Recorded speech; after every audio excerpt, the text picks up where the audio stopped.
Eccoci insieme cari telespettatori, ben ritrovati. Parliamo di aspetti economico con risvolto sociali che riguardano tutti quanti noi, perché parliamo dei negozi di prossimità, ovvero quelle piccole botteghe, quelle realtà che sono presenti sul nostro territorio, erano presenti in modo molto abbondante sul nostro territorio e ai noi stanno sparendo, ma che hanno un ruolo, oltre che di aiuto e di supporto economico e di pronto prodotto vicino a casa, anche sociale, veramente sconvolgente e importantissimo, più di quello che crediamo, perché i grandi centri commerciali ci sono, stanno aumentando sempre di più, forse sono più delle persone addirittura, però, e ne abbiamo parlato anche in un altro appuntamento, non hanno quel ruolo anche di socializzazione, di supporto, di aiuto, di scambiare due parole, di avere un conforto anche da chi sta dietro al banco. Ne parliamo con Riccardo Zanchetta, ben arrivato qui con noi. Buongiorno a voi. Eletto da poco presidente FIDA Veneto, che sarebbe il settore dei servizi del terziario in certo qual modo, certo. Comunque di botteghe, negozi, di Confcommercio Veneto, che ha tra l'altro un caseificio, quindi dettaglianti dell'alimentazione sostanzialmente. Sì. Un caseificio tra l'altro a Casale sul Sile, per cui da quanto tempo è che fa questo lavoro? Dal 72, sono giusti 52 anni. Che è uno storico quindi presidio del territorio, svolge questa attività e non solo quindi di produzione di prodotti caseari, lattiero-caseari, ma anche di vendita di altri prodotti, per cui ha ampliato la sua fascia di necessità virtù, diciamo così. Perché per lei è molto importante parlare di utilità sociale, di spirito di servizio, di preservazione delle comunità, soprattutto in certe realtà? Si avvale soprattutto di numeri certi, no? Sicuramente non si può viaggiare e vivere di nostalgia.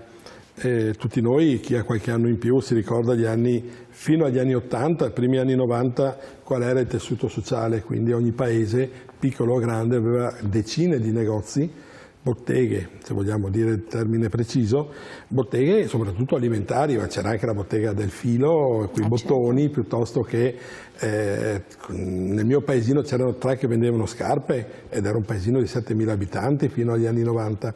Avevamo circa 30 negozi, solo per citare. Chiaramente di nostalgia non si vive. Oggi la realtà è completamente diversa, anche il Veneto, anche le province nostre si sono adeguate a quello che ormai sta avvenendo in tutto il mondo occidentale, evoluto o comunque commerciale. Quindi da parte nostra, anche se chiaramente mi schiero dalla parte delle botteghe, non possiamo fingere di non essere più all'altezza o di poter concorrere con queste grandi strutture che sono arrivate.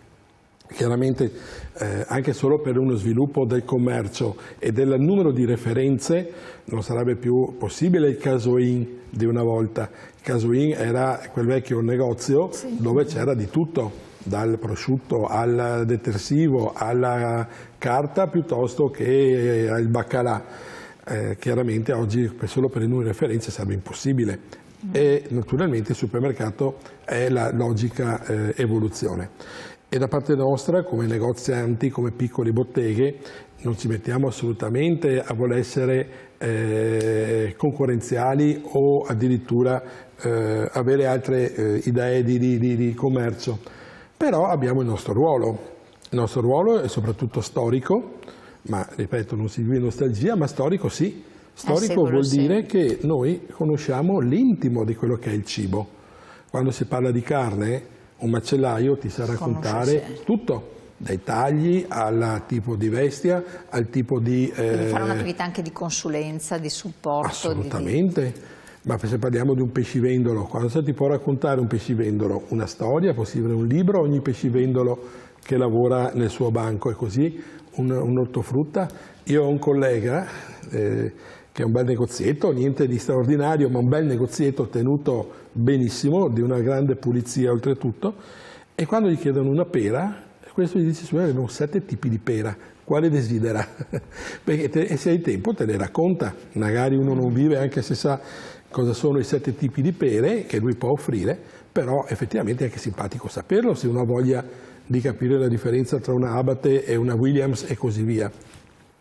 E di questo possiamo raccontarne decine o centinaia di situazioni di conoscenza, per cui questo sì ce lo prendiamo come responsabilità sulle spalle di dire: noi siamo i portatori della conoscenza del cibo. e ci alleghiamo volentieri ai ristoratori, i quali poi lo sanno esaltare bene, quando poi vengono intervistati ti sanno esaltare bene una carne, un pesce e così via.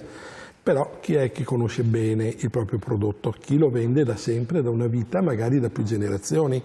Abbiamo panificatori che hanno 5, 6, 7 generazioni che continuano a fare pane di padre in figlio. Chi meglio di loro può raccontarti una storia e potrebbe scrivere l'ennesimo libro che poi naturalmente non verrebbe letto se non da pochi. Però ci siamo, esistiamo, e in provincia, in regione, le attività cosiddette tradizionali, che comprendono macellaio, ortofrutta, panettieri e gastronomie, sono circa 7.000. Sono pochine. Sono pochine, sembrano tante dette così come numero, in realtà sparse nel territorio e soprattutto nei paesi ci troviamo addirittura una desertificazione delle punti vendita. Però sotto un certo profilo, e dopo quando andiamo anche sui numeri che lei ha citato delle desertificazioni, abbiamo anche dei dati vostri molto interessanti.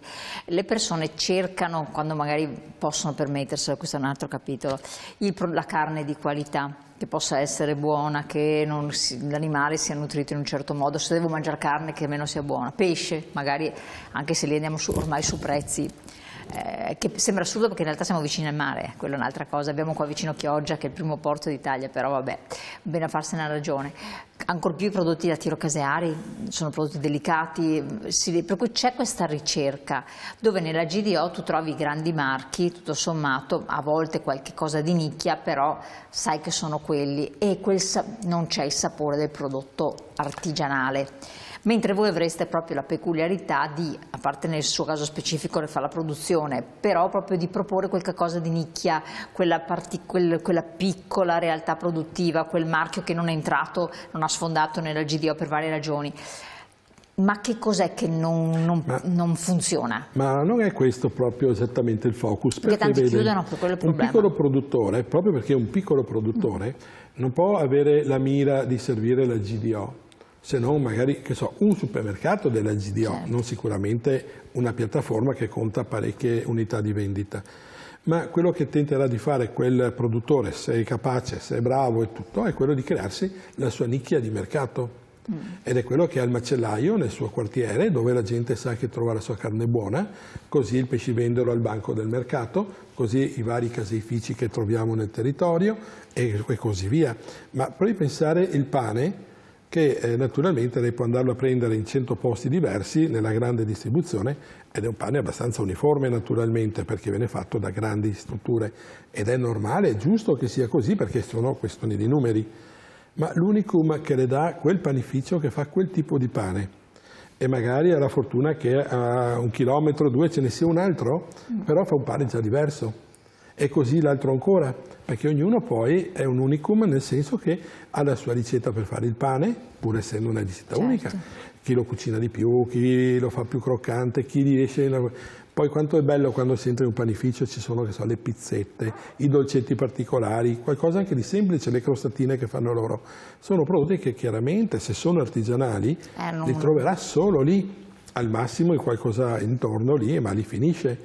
Ed è questo l'ambito che noi cerchiamo anche come Confcommercio di assolutamente venire incontro, aiutare, dare consulenza. Perché l'importante è che queste piccole realtà, dove magari uno è bravo nella manualità, è bravo nella creazione del bene, poi non è detto che sia altrettanto bravo nel commercio o anche nella gestione dell'azienda. E questo è l'altro aspetto. Quindi il compito importante che è l'associazione. Infatti tante volte si sente dire tanto buono il prodotto in dialetto magari, ma non che sa proprio fare, cioè non ci sa fare, non è tanto antipatico, antipatica. Non è, può essere anche quello, c'è l'aspetto umano. Esatto, perché la persona si è sempre pensato di lavorare, poi la vendita viene, se hai bisogno del prodotto vieni. Adesso non è più così, perché nessuno ha bisogno più del tuo prodotto. Esatto. Lo trovi da un'altra parte, devi far tu la differenza, cioè una valorizzazione dell'aspetto umano, e qui torniamo sul sociale, che è portata ai massimi livelli. Quindi bisogna imparare a fare marketing del territorio e marketing del proprio prodotto con un passo in avanti che non è semplice. In effetti quello che rileviamo da non tantissimi anni, io dico meno di 10 anni, è che il consumatore torna volentieri nella piccola realtà, può essere negozio, ma può essere anche il contadino che si prepara qualcosa e così via, ci torna volentieri, però non può trovare una struttura non adeguata al passo coi tempi.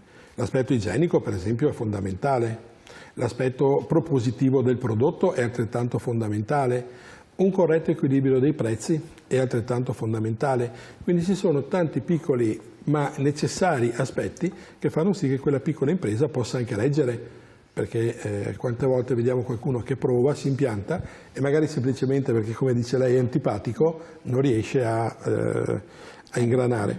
Poi però vedo che se il prodotto è buono, se il prodotto è sano, se il consumatore lo riconosce come tale, si supera anche quell'aspetto, perché giustamente ci sono veramente sempre più persone che cercano questi prodotti di qualità. Poi pensiamo in particolare che la gente, il popolo, normalmente mangiava molto di più a livello quantitativo. Dico il popolo perché voglio indicare una massa di persone, perché poi non si può fare un erbo fascio come sappiamo bene, ma in realtà tutti noi stiamo consumando meno cibo a livello di quantità rispetto agli anni passati. Quindi quel risparmio di quantità di cibo è sicuramente quello che lo rileviamo noi a scapito di una migliore qualità di quel cibo che entra sulla tavola, perché chiaramente la carne che una volta si mangiava quasi tutti i giorni, adesso anche i medici te lo dicono 2 volte, massimo 3 volte alla settimana, però quella volta che la mangi cerchi il taglio buono e cerchi anche di sapere da dove arriva, chi te la propone e anche il fatto di andargliela a criticare se magari non era buona. Se era dura o se c'era qualcosa che non andava, perché può succedere. E purtroppo ci troviamo di fronte tante volte a delle realtà dove veniamo messi a confronto per il discorso prezzo. Ecco, infatti dicevo, questo era l'altro aspetto sociale, perché un'utilità secondo me è indubbia, il fatto che ci sia la qualità è encomiabile e meno male che c'è ancora in giro, perché altrimenti ci uniformiamo a dei livelli di standard da grande distribuzione, bene o male se vuoi produrre tanto lo standard si abbassano un po'. Però i prezzi qua abbiamo l'aspetto sociale che è rilevante, cioè chi ci ascolta magari dice io sono pensionato, non posso più di tanto permettermi, ho una famiglia, ho un figlio, 2 figli, scuola, università, spese, il mondo che ti casca addosso, te la puoi permettere quando? Una volta tanto. E noi non cerchiamo di fare cose per la maggior parte delle persone, penso anche voi. Potrei pensare che una volta le cose potessero essere fatte in una maniera più semplice rispetto ad oggi. Oggi gli standard qualitativi sono molto più elevati e non solo qualitativi a livello della qualità del prodotto, ma di tutta la filiera. Quindi l'ambiente dove si lavora deve avere delle norme igienico-sanitarie molto più elevate rispetto a una volta.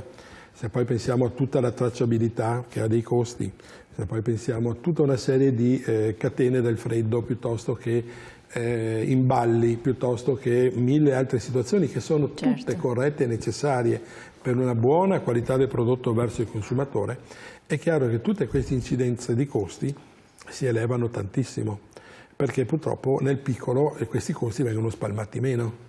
Quindi lei dice che è un problema di eccessiva burocrazia e di costi elevati che dovete sostenere. La mia non è una critica, è una constatazione. È una constatazione. Le do nuovamente la parola, interrompo un attimo così lasciamo in sospeso i nostri telespettatori su questo elemento su cui anche voi potete riflettere, perché abbiamo la pubblicità. Qualche secondo, restate con noi, torniamo tra poco sempre sul 19.